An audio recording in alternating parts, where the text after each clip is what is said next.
Hello students, welcome to my channel. तो student, जैसा कि मैं आपके बीए 4th सेमेस्टर के सोशियोलॉजी का न्यू बैच स्टार्ट किया हुआ है, जिसमें मैं आपके सोशियोलॉजी का पूरा सिलेबस, जो न्यू सिलेबस है आपका, उसको कंप्लीट करवा रही हूँ और यूनिट वाइज आपकी वीडियोस अपलोड कर रही हूँ। तो जैसा कि हमने यूनिट 1 स्टार्ट कर दिया है और यूनिट 1 में आपको विचलन की अवधारणा, विचलन का अर्थ और विचलन की परिभाषा पढ़ना है। उसके अलावा अपराध के बारे में पढ़ना है एवं किशोर अपराध पढ़ना है एंड सफेद पोस्ट अपराध पढ़ना है। तो हमने विचलन के बारे में जो भी इसके टॉपिक है, इसकी अवधारणा, इसका अर्थ, इसकी परिभाषा, इसकी विशेषता, इसके प्रकार, सब कुछ एक वीडियो में कवर कर लिया है। और दूसरी वीडियो में हमने अपराध के बारे में पूरा डिस्कस कर लिया है डिटेल में। और थर्ड वीडियो में हमने किशोर अपराध जिसको बाल अपराध भी कहते हैं, तो हमने सब कवर कर लिया है। तो आपके यूनिट नंबर 1 की 3 वीडियोस अपलोड हो चुकी हैं, पार्ट 1, पार्ट 2 एंड पार्ट 3। आज की वीडियो होगी आपके यूनिट नंबर 1 का पार्ट 4, जिसमें हम पढ़ेंगे सफेद पोश अपराध। तो चलिए वीडियो को स्टार्ट करते हैं। देखिए, सफेद पोश अपराध को व्हाइट कॉलर क्राइम कहते हैं। तो अब ये होता क्या है, इसको समझिए। देखिए, अपराध क्या है ये तो आप पढ़ चुके हैं, तो हम इसके बारे में पूरा पढ़ चुके हैं अपराध के बारे में। हमें आज सिर्फ ये देखना है कि सफेद पोश अपराध क्या है, कौन लोग करते हैं, कैसे करते हैं, ये सारी चीजें हम आज की वीडियो में जानेंगे। देखिए, सफेद पोश अपराधी वह अपराधी होते हैं जो समाज में सम्मानीय, आदरणीय तथा उच्च स्थिति के होते हैं और समाज के लोग उनके बारे में ऐसी अपेक्षा भी नहीं कर सकते कि वे अपराध कर देंगे, और ऐसे लोग ही व्हाइट कॉलर क्राइम करते हैं। अब मैं बताती हूँ, एकदम ध्यान से सुनिएगा, बस समझना है आपको। समझे रहेंगे तो एग्जाम में आपको रटने की जरूरत नहीं पड़ेगी। देखिए, सफेद पोश अपराध ऐसे लोग करते हैं समाज में जिनको समाज में कोई ऊंचा पद होता है या जो समाज के द्वारा बहुत सम्मानित होते हैं, जिनका समाज में बहुत आदर सम्मान किया जाता है, उनकी पोस्ट ऊंची होती है। ऐसे लोग जो अपराध करते हैं वो सफेद पोश अपराध होता है, और वो अपराध अपने पेशे की आड़ में होकर करते हैं, तो ऐसे अपराध को सफेद पोश अपराध कहते हैं। एग्जाम्पल के लिए समझते हैं, जैसे कोई वकील हो गया, कोई डॉक्टर हो गया, अगर ये अपने पेशे की आड़ में कोई अपराध करेगा तो वो सफेद पोश अपराध कहलाएगा। समझते हैं कि क्या अपराध करेगा तो सफेद पोश होगा। जैसे एग्जाम्पल के लिए समझिए, डॉक्टर को लोग क्या कहते हैं कि भगवान का रूप है, और उनका दायित्व होता है कि अपने मरीजों का अच्छे से इलाज करे ताकि उसका मरीज अच्छा हो जाए। और अगर वो मान लीजिए कि कोई व्यक्ति उससे बोले, डॉक्टर से, कि आप इस मरीज को गलत इंजेक्शन दे दो, दवा दे दो गलत, ताकि वो मर जाए, तो अगर उसके बदले डॉक्टर को पैसे मिलते हैं, तो डॉक्टर अपने पेशे की आड़ में आकर ये काम कर रहा है कि उसको दूसरी साइड से पैसा मिला है किसी इंसान को गलत इंजेक्शन और गलत दवा देने का, तो ये हो गया सफेद पोश अपराध, क्योंकि डॉक्टर को ऐसा नहीं करना चाहिए, अपराध है। तो इसी तरह के अपराध को बोलते हैं सफेद पोश अपराध, जो वो अपने पैसे की आड़ में कर रहा है।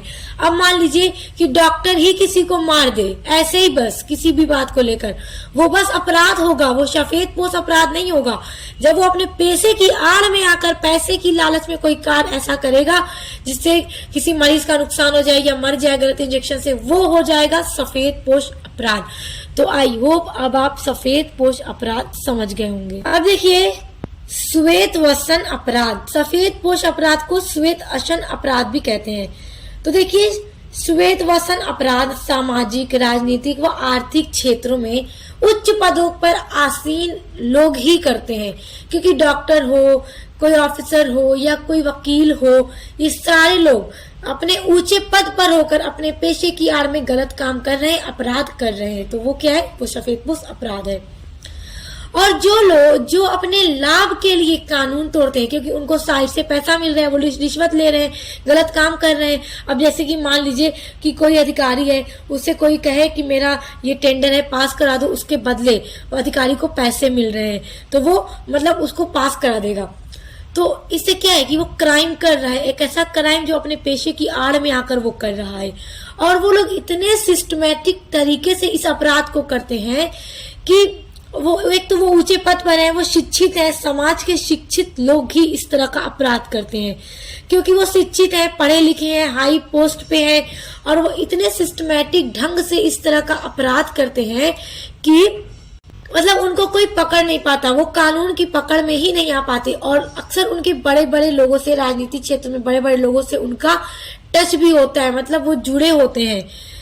तो इतना याद रखिएगा कि सफेदपोश अपराध वो अपराध है जो समाज में सम्मानित आदरणीय व्यक्ति करते हैं, जिनकी ऊंची पोस्ट होती है, और जो पढ़े लिखे शिक्षित होते हैं वो अपने पेशे की आड़ में करते हैं, पैसे की लालच में आकर वो कानून को तोड़ते हैं, और वो इतने सिस्टमैटिक तरीके से काम करते हैं, अपराध करते हैं कि वो कानून की पकड़ में नहीं आ पाते, क्योंकि उनको पता है कि किस तरह से फाइल को दबाना है, क्या चीजें कैसे करनी है कि वो कानून की पकड़ में ही ना आ पाए। तो इस तरह के अपराध को व्हाइट कॉलर क्राइम कहा जाता है। अब देखिए, सदरलैंड एक विद्वान है, इन्होंने अपने अनुसार व्हाइट कॉलर क्राइम पर एक परिभाषा दी है। अब उसको देखते हैं। श्वेत वसन अपराध ऐसे अपराध के रूप में परिभाषित किया जा सकता है जो सम्मानित व उच्च सामाजिक स्थिति वाले व्यक्तियों द्वारा व्यवसाय के दौरान किया जाता है। हाँ, बिल्कुल व्यवसाय के दौरान किया जाता है। जैसे कि मैंने आपको एग्जाम्पल ही अभी देके बताया है। अब जैसे कि मान लीजिए कोई वकील भी एक ऊंचे पोस्ट पर है, समाज के द्वारा उच्च पद पर है, अच्छी स्थिति है उसकी, हाई पोस्ट है, समाज के द्वारा उसका आदर सम्मान किया जाता है, और ऐसे व्यक्ति ही व्हाइट कॉलर क्राइम करते हैं, जिसे समाज के लोग अपेक्षा ही नहीं कर सकते कि वो व्यक्ति ऐसा कार्य कर सकता है, और वही व्यक्ति ये कार्य कर जाता है, ऐसा अपराध कर जाता है। अब देखिए, नेक्स्ट पॉइंट है श्वेत वसन अपराध की विशेषताएं। अब देखिए, श्वेत वसन कहिए या सफेद पोश अपराध कहिए, यानी कि सफेद वस्त्र धारण किया हुआ व्यक्ति, यानी कि व्हाइट कॉलर, व्हाइट यानी सफेद कॉलर जो शर्ट का कॉलर होता है, तो इसलिए इसको इंग्लिश में व्हाइट कॉलर क्राइम कहते हैं। तो इसकी क्या क्या विशेषताएं हैं, अब आइए उनको समझते हैं। देखिए, पहली विशेषता ये है कि श्वेत वसन अपराध सुंदर और समाज में सम्मानित उच्च वर्गीय व्यक्तियों के द्वारा अपने पद पर व्यवसाय की आड़ में किए जाते हैं, क्योंकि वो अपने व्यवसाय के पद पर होते हुए उस कार्य को करते हैं और कानून को तोड़ते हैं, और इतने सिस्टमैटिक तरीके से करते हैं क्योंकि वो एजुकेटेड है, पढ़े लिखे हैं, शिक्षित हैं, उन्हें पता है कि वो किस तरह से करेंगे तो वो कानून की पकड़ में भी नहीं आएंगे और वो अपराध का कर जाते हैं। अब देखिए, दूसरी विशेषता है कि श्वेत वसन अपराधी प्रभावशाली लोग होते हैं। जाहिर सी बात है, डॉक्टर हो, कोई इंजीनियर हो, कोई वकील हो, कोई नेता हो, सारे प्रभावशाली लोग हैं। समाज में ऊंची स्थिति है, ऊंचा पद है, लोग सम्मान करते हैं, आदर करते हैं उनका, और उनसे इस बात की उम्मीद ही नहीं रखते कि वो इस तरह का गलत काम कर सकता है, अपराध कर सकता है। और क्योंकि ये लोग इतने शिक्षित होते हैं, ऊंचे होते हैं कि इनके बड़े बड़े जैसे राजनीति फील्ड में जो नेता वगैरह होते हैं, उनसे भी उनका मतलब अटैच होता है, उनसे जुड़े होते हैं, उनसे मिले होते हैं, तभी तो कर पाते हैं ऐसा अपराध, तभी तो वो कानून की पकड़ में नहीं आ पाते। राजनीतिक क्षेत्र में इसका दखल होता है। जाहिर सी बात है कि राजनीतिक क्षेत्र में उनका दखल होता है, वो लोग उनमें उठने बैठने वाले होते हैं, अफसरों, नेताओं, जजों तक उनकी पहुंच होती है, क्योंकि जो व्हाइट कॉलर क्राइम करते हैं उनकी अफसर, नेता, जज सभी तक उनकी पहुंच होती है, तभी तो वो कर लेते हैं ऐसा अपराध, वरना वो कैसे कर पाए, तभी तो उन्हें कोई पकड़ नहीं पाता। देखिए, श्वेत वसन अपराध की तीसरी विशेषता ये है कि जो इस तरह का अपराध करते हैं, जो मतलब सफेद पोश अपराध करते हैं, वो बाहर से दिखने में ऐसे लगेंगे कि वो समाज की सेवा कर रहे हैं। अब जाहिर सी बात है, अगर डॉक्टर है कोई तो यही ना लोग समझेंगे कि डॉक्टर है, समाज की सेवा कर रहा है, लेकिन वो अंदर से पैसों की लालच में कानून तोड़ता है और क्राइम कर जाता है। तो मतलब उनके पास चाहे डॉक्टर हो, वकील हो, इंजीनियर हो, अफसर हो, कोई भी हो, उनके पास बेहिसाब पैसे होते हैं, बहुत पैसे होते हैं, फिर भी उन्हें पैसे की लालच हो जाती है और वो क्राइम करते हैं। क्योंकि आजकल की जो लाइफ है वो विलासापूर्ण हो गई है, सबको लग्जरी जीवन चाहिए, तो पैसे होते हुए भी वो ऐसा अपराध करते हैं, और बाहर से दिखने में ऐसा लगेगा जैसे समाज के लोग ये समझेंगे कि ये समाज सेवक है और समाज की अच्छे ढंग से सेवा कर रहे हैं। इस कारण लोग इनको सोच भी नहीं सकते कि ये ऐसा काम करेंगे, क्योंकि अब ऐसे व्यक्ति को तो कोई शक नहीं कर सकता कि ये इतने अच्छे व्यक्ति होकर, इतना ऊंचा पद होकर इस तरह का अपराध कर सकता है। तो ये है कुछ विशेषताएं व्हाइट कॉलर क्राइम की। एग्जाम में पूछेगी तो आपको इस तरह से ही लिखना है। आगे बढ़ते हैं। अब जैसा कि जो श्वेत वसन अपराध है वो क्या है, उसकी विशेषता क्या है, किस तरह के लोग करते हैं, ये हमने जान लिया। अब हम ये जानेंगे कि श्वेत वसन अपराध की समस्याएं क्या है, मतलब ये कहाँ कहाँ किन किन क्षेत्रों में सफेद पोश अपराध होता है और किस तरीके से ये अपराध होते हैं। आइए उनको समझते हैं, क्योंकि बहुत इंपॉर्टेंट पॉइंट है। देखिए, पहली समस्या ये है कि शिक्षा के क्षेत्र में। अब शिक्षा के क्षेत्र में किस तरह से व्हाइट कॉलर क्राइम होता है उसको समझिए। जैसे कि जो बड़े बड़े घरानों के लड़के होते हैं, पढ़ते अगर नहीं है, चाहते हैं कि एग्जाम का पेपर मिल जाए, पास हो जाए, तो पैसे देकर वो एग्जाम का पेपर खरीद लेते हैं। और पैसे के लिए जो ऊंचे पद पर बैठे लोग हैं वो पैसों के लिए अपने व्यवसाय की आड़ में होकर पेपर लीक कर देते हैं, रिजल्ट भी बना कर दे देते हैं, फेक रिजल्ट। तो इस तरह से शिक्षा के क्षेत्र में ये अपराध किए जाते हैं। दूसरा समस्या है ये है कि डॉक्टरों द्वारा श्वेत वसन अपराध। जिस तरह मैंने अभी आपको बताया था कि डॉक्टर अगर किसी के कहने पर किसी से उससे पैसे मिल रहे हैं और किसी व्यक्ति को गलत इंजेक्शन, गलत दवा देने के जरिए उसको मार दिया जाए, उसकी डेथ हो जाए उस व्यक्ति की, तो इस तरह से डॉक्टर अपने व्यवसाय, अपने पैसे की आड़ में, पैसों की लालच में आकर इस तरह के अपराध करते हैं। तीसरा है न्यायालय के क्षेत्र में। अब न्यायालय के क्षेत्र में किस तरह से अपराध होते हैं। बात करें वकील, क्योंकि वकील ही होते हैं जिन्हें, जैसे देखिए वकील पढ़े लिखे हैं, एजुकेटेड है, शिक्षित है, उन्हें पता है कि किस तरह से क्या करना है। अब मान लीजिए कि जो निर्दोष है, वकील उसको भी सजा दिलवा सकता है। अगर उसे कोई दोषी व्यक्ति है जिसने गुनाह किया है, अब उसने अगर वकील को पैसा दे दिया और कहा कि वो बेकसूर है मगर उसको ही सजा दिलवा दो, मुझे बचा लो, तो वकील के पास सब कुछ तरीका है, उसको एकदम सिस्टमैटिक तरीके से वो इस तरह से काम करेगा कि निर्दोष को ही वो दोषी साबित कर देगा और निर्दोष को सजा दिलवा देता है। सिर्फ पैसों के लिए, अपने व्यवसाय के आड़ में वो क्राइम कर जाता है। तो इस तरह से न्यायालय के क्षेत्र में अपराध होते हैं। उसके अलावा देखिए, सरकारी अधिकारी एवं राजनीतिक श्वेत वसन अपराध के रूप में। अब जैसे जो अधिकारी लोग हैं वो अपने पद पर बैठे हुए भी रिश्वत लेते हैं, तो इस तरह से वो अपराध करते हैं। उसके अलावा है व्यापारी वर्ग श्वेत वसन अपराध के रूप में। अब व्यापारी वर्ग का मतलब जो बिजनेस करते हैं उनकी बात हो रही है। अब जैसे कि किसी व्यक्ति से बात किया हुआ है व्यापारी ने कि इतने रुपए में, हम इतने पैसों में, इतने रुपयों में तुम्हें ऐसा माल चला जाएगा, जिस माल का उसने वादा किया था। अब उसमें खराब मटेरियल लगा के खराब माल बनाकर उस तक सेंड कर देता है। तो यहाँ पर क्या है कि पैसे पूरे ले रहे हैं मगर चीजें खराब दे रहे हैं। जिस तरह का माल चाहिए था वैसा नहीं है, सस्ता घटिया मटेरियल यूज कर दिया। तो यहाँ पर भी पैसे पूरे और धोखाधड़ी दे रहा है।